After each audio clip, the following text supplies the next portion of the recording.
It's 11 p.m. He hasn't texted back since 2 in the afternoon, and you've done the math on it. You know it's only been 9 hours.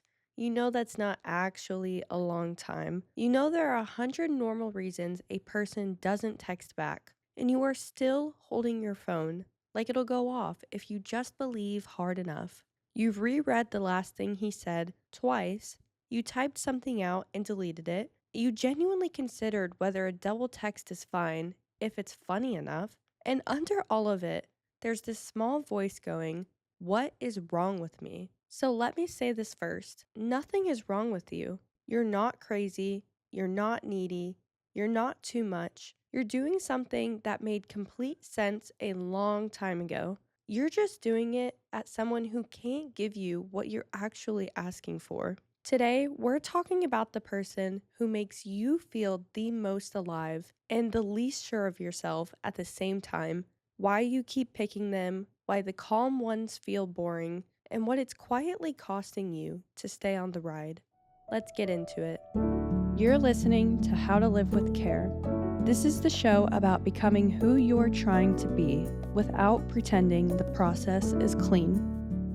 Guys, I started something new over on my YouTube channel where I have the podcast dropping every single week, but I want to do a deeper dive into the psychology terms, the history, and more of just the facts behind it to help give you guys a deeper understanding of the topics we talk about every single week. My first one is posted this week over on my YouTube channel, How to Live with Care, and it's all about the 4 attachment styles, the history, how they're formed, how they look now, and I relate it to TV as well, because I don't know about you guys, but when I watch TV, I'm sitting there and observing the entire time, their behaviors, their relationships, and that genuinely has helped with my education into the psychology world and just being able to observe and reflect. So I added that in there for you guys as well. So go ahead and check that out if you've never heard of attachment styles or you're not entirely sure on what an attachment style is or what yours may be like. Go ahead and watch that video and then come back here. We're going to dive into that here today. So let's go back to that moment I was saying earlier, the phone, the waiting, because I've lived in it. And you guys know I don't teach anything, I don't preach anything that I have not experienced myself. And here's how it always starts. Nothing happened. It was good, actually. And then everything just stopped. Dating is one of the most difficult things to do as a young adult, arguably, of course. It's not necessary, but everybody seems to feel the need that we have to have it. And we all kind of crave it and want it, whether or not we genuinely do want it or just because we think that's what we need to be doing. But I think it's safe to say that your early 20s, unless you just magically met your soulmate and your partner as a kid and grew up with them and already knew them from the beginning that that was going to be your person, we have all had to go through the dating game. And doing this in your 20s, I'm only 24 and I have found my person, thankfully. But doing this in your 20s is so humbling, genuinely, especially now with all of the dating apps. I honestly could not imagine what it was like to only have the people that you genuinely see in front of you as your options. I wonder if that would be easier. I don't know. But now, just by the tip of our fingers, we can go onto our phone and find an array of men, women, whoever it may be in the dating world. And I'm going to talk about a specific part of dating that we all know. Whenever you match with somebody, whenever you meet somebody, you exchange numbers, and everything started off great. You know, it's that initial excitement that you have with somebody else where you genuinely are interested in everything about them. So you kind of put off doing the typical tasks that you would do in a day, like you put off your cleaning so you can sit on your phone a little bit longer and just, you know, that good rhythm that you have with somebody when you don't even leave the messages app and you're just like going back and forth watching the text bubble, and you know how it goes, that excitement at first. So now I want to go back to that moment I was talking about earlier because that is always how it starts. And then comes the second part where nothing happens. It was all good, and then the temperature just dropped. And nobody said anything about it. It just like naturally fades away. The replies got slower, plans get vaguer, and those good morning texts they get shorter and shorter, no emoji, no special nickname, so eventually there is no good morning text. And here's the thing about that quiet for somebody that is very anxious and has that anxious attachment. It doesn't land as nothing. It is a loud alarm going off. So you do the thing that feels like fixing it. And I used to do this all the time. You reach out, you text again, typically the "you okay?" question mark. You reread the entire thread looking for one small thing that you might have done wrong because to you and like me, reaching out is a form of closeness. That's how I choose to love someone, and it might be how you choose to love someone as well. But to him, to her, the person on the other end of that phone, reaching does not feel like closeness. It feels like pressure, especially really early on in dating and couples for somebody that is a little bit more avoidant. So that person, they do their version of safe. Our version of safe was reaching out again and again. Their version of safe, going quieter. They back away, they make more room, they put more space between you and them, and this is where the loop locks in. His pulling back away from you reads to you as the alarm getting louder and louder. So, what do you do to feel safe? You reach out even harder, and he pulls back even further. The more you chase, the more he runs. The more he runs, the more you chase. It is an infinite loop and cycle whenever you're not aware of these attachments and what is going on here. And I find it funny simply because I did the exact same thing. But I want to remind you guys that nobody decided this. Nobody was like, I'm going to play this game. Okay, maybe not nobody. There are some genuine people out there that do this and like manipulate people in this specific way because they know that this works. But most people don't decide this. This is just how it happens. This is just how the loop happens. And we are excluding all of the people here that genuinely do this on purpose for a specific result. I'm talking about the people that unconsciously do this. I want to remind you guys that nobody in this situation on either side is the villain. There doesn't always have to be a villain. You're not crazy. He's not heartless. You're both just running the exact mood that kept you safe long time ago. For somebody that has an anxious attachment style, again, I go a lot deeper on the YouTube channel about this, but for somebody that is anxious, that typically is when you have your caregiver, mom, grandma, dad, grandpa, whoever it may be that primarily raised you, they were not a reliable source of comfort. They could have been sometimes. Maybe you went to them and they genuinely were there for you, but then other times you'd go to them and they weren't there for you. They were dismissive, they were too preoccupied with what's going on in their lives, they made you feel like a burden, whatever it may be. And what separates anxious attachment from somebody being secure in an attachment is there's no pattern. For somebody that has a secure attachment, there is a specific pattern. They know that if they go to somebody at this time, they are going to be there for them emotionally, however they need it. They know that this person is a source of comfort. However, somebody with an anxious attachment, you don't know what that pattern is. There is no reliable pattern to depend on. And so they develop this hyper vigilant skill that I also have too, where you start to read into every small thing possible. Every small thing, every small breath, every small micro facial expression, every text delayed, every emoji not sent, even a period at the end of a sentence. You're just analyzing it because you're trying to figure out that pattern. You're trying to figure out when somebody can be a reliable source of comfort. And what a lot of people don't realize is the environment that you grow up in typically relates to the romantic life that you have later down the line. So somebody that is constantly seeking a source of comfort and trying to figure out the ways of this person so they can create a pattern,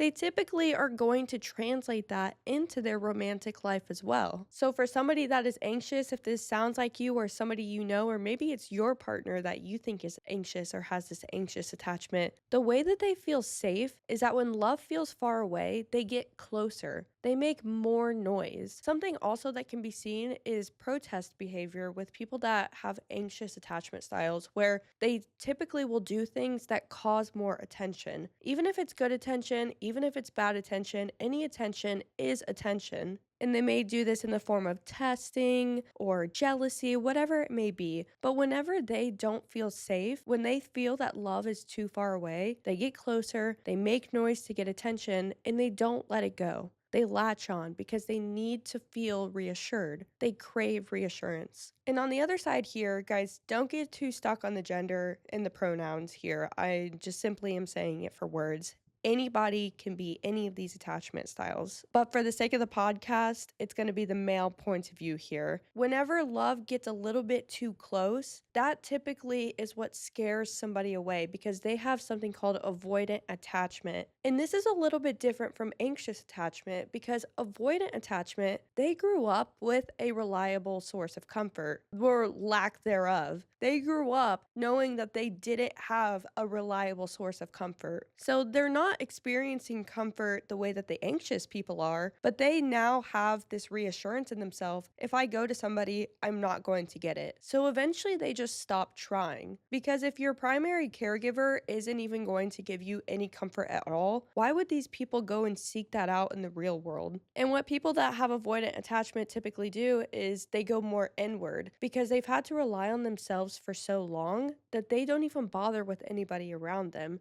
because they are their own source of comfort. So whenever things get a little bit too close, whenever people get a little bit too loud around people with avoidant attachment, that typically is what closes them off. Because at a young age, they learned I can't depend on other people, but also people shouldn't depend on me. They never had a framework or behavior modeled where people can be dependent on others. So whenever people start to get a little too close to them, start depending on them a little bit too much, that's when their safety guards and their alarm starts going off in their head. So when he feels love too close, he pushes away, he gets more space, goes more quiet, and that's how they stay safe. And both of these tactics worked at one point for them. Growing up, that is what made them feel safe. But when you put them in the same relationship, they set each other off perfectly.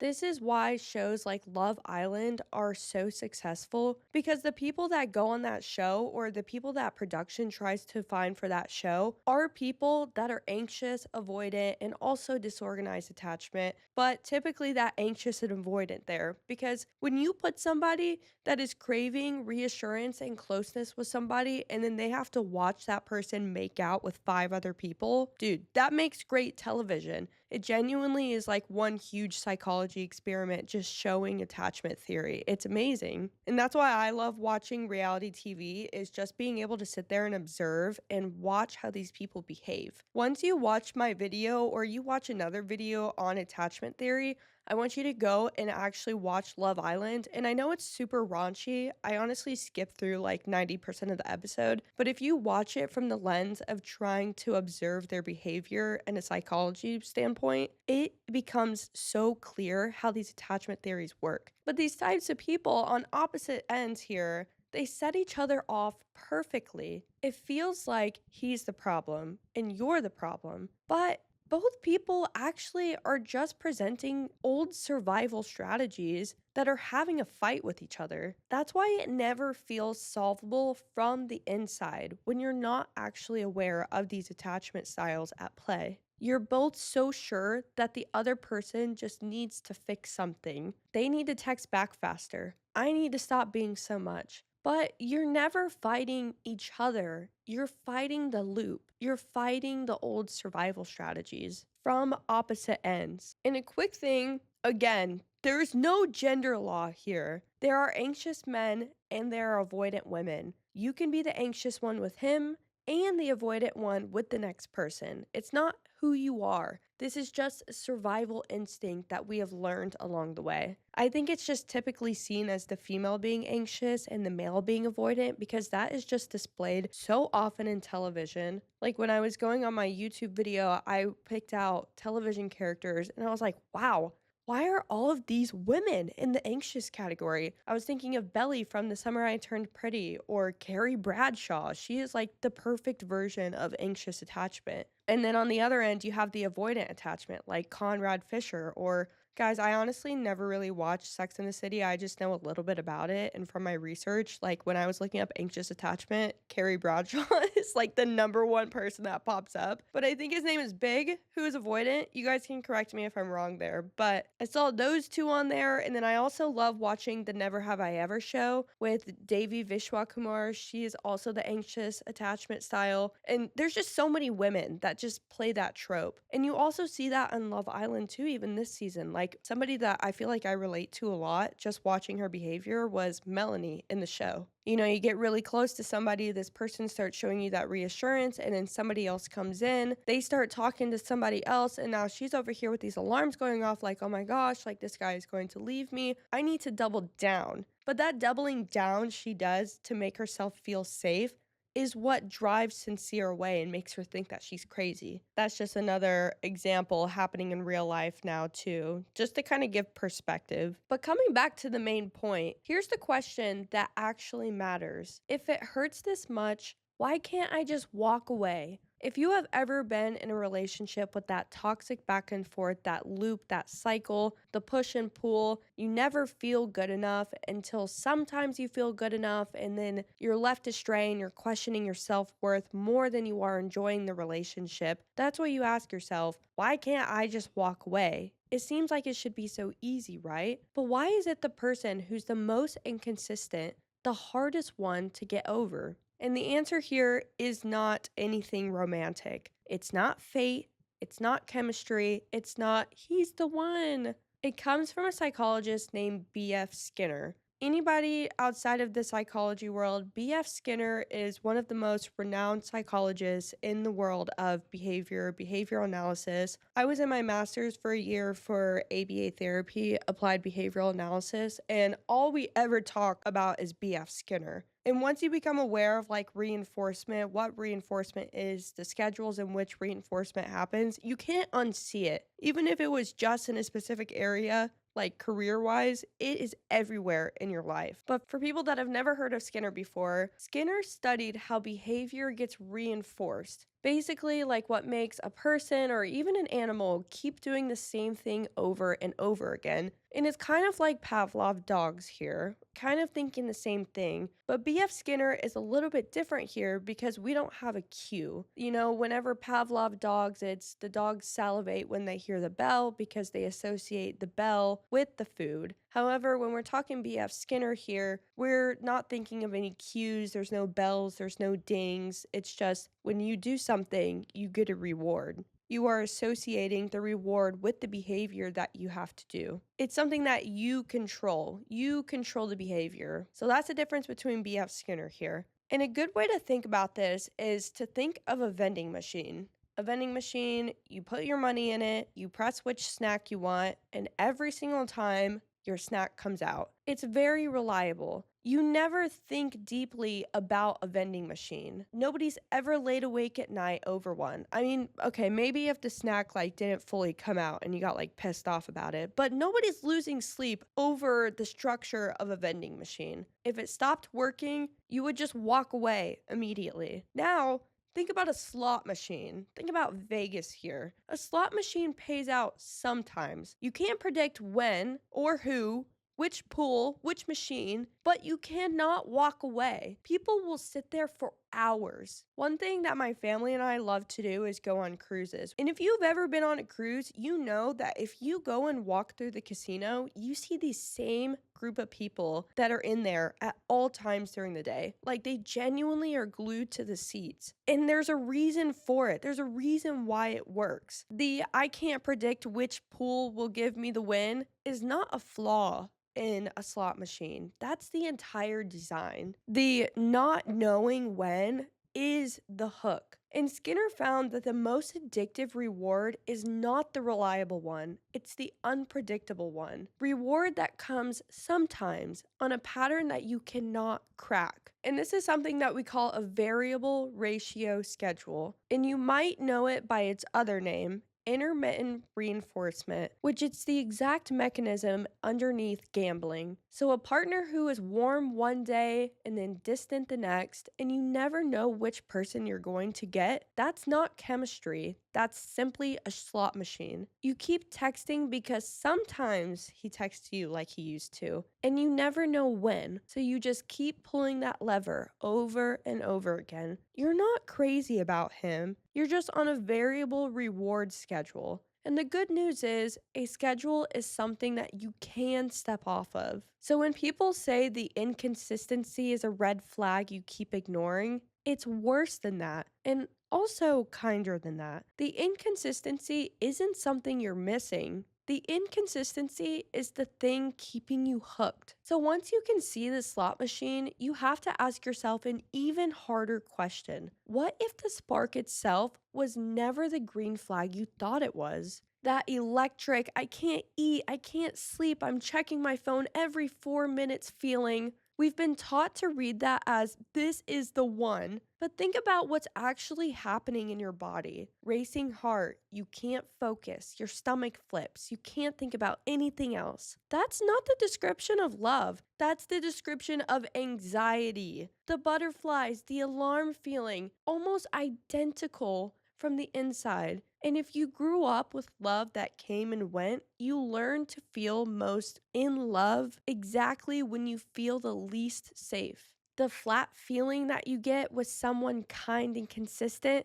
that's not the absence of love, that's the absence of anxiety. And I'll be honest with you, because I am not above any of this. For most of my life, I didn't feel secure in myself. I didn't feel like I was someone I could actually rely on. So I outsourced it. I went looking for someone else to make me feel steady. And when you do that, when you hand someone else that job of making you okay, you hold on way too tight. And doing that, I pushed people away. And I'm not talking just boys here, friends too. And it wasn't because I was too much. It was because I was asking them to be a foundation that I hadn't even built in myself yet. These days, I am the anxious one, and I love someone who leans avoidant. And we've had to learn each other on purpose. I'm not going to get too deep into that because that's not my point of view to share, and that's not what this is about. But here's the thing that nobody tells you. Two people wired in opposite directions can absolutely make it work if they both stop pretending that this loop isn't happening. Here is where it turns. If the chase is a reward schedule and that spark is sometimes just anxiety, then the fix was never find someone who texts back faster, because that fix isn't out there at all. The reason the calm, consistent person feels boring,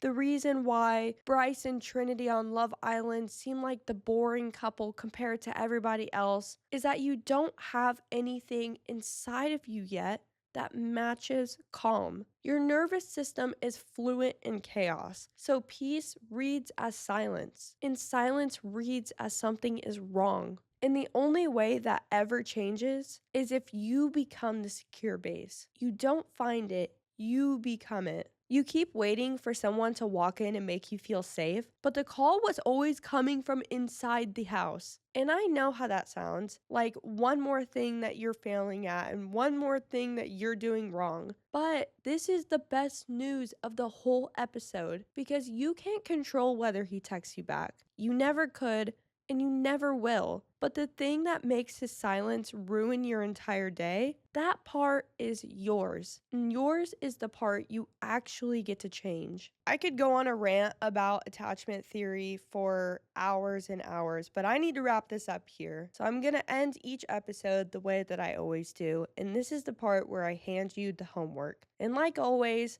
we have 3 steps here. Step 1, I want you to write a list of every person that you've ever chased. And I'm not talking just boys, just girls, not just the romantic partner. I'm talking about your friends too. The ones where you felt that pull, that why haven't they texted me back feeling in your chest. I want you to write those names down. Then, step 2, next to each one, I want you to ask yourself, what was I actually feeling in my body the moment I reached for them? Was it closeness? Was it the alarm? And you have to be honest here, or else all of this is for nothing. Trace that chase back to the feeling underneath it. And then last step, step 3, I want you to ask yourself a question for the entire list. What were you actually asking them for? Was it safety? Was it proof? Was it to not feel alone with yourself? And then the final question, could you give even a little of that to yourself first? This isn't to make you feel bad about the list. This list isn't evidence against you. This is just a map of where you were looking for home before you knew that you could build one inside of yourself, all by yourself. So that's it. That's the episode. If you're the one holding the phone tight at 11 p.m., you are not broken. You're just early. You learned to chase before you learned that you are allowed to be chosen. And that you can most definitely 1,000,000% can unlearn. Don't forget to check out my YouTube video where I'm going to be posting weekly whiteboard sessions with you guys, going a little bit deeper into topics. And as always, live with care, and I'll see you guys next week.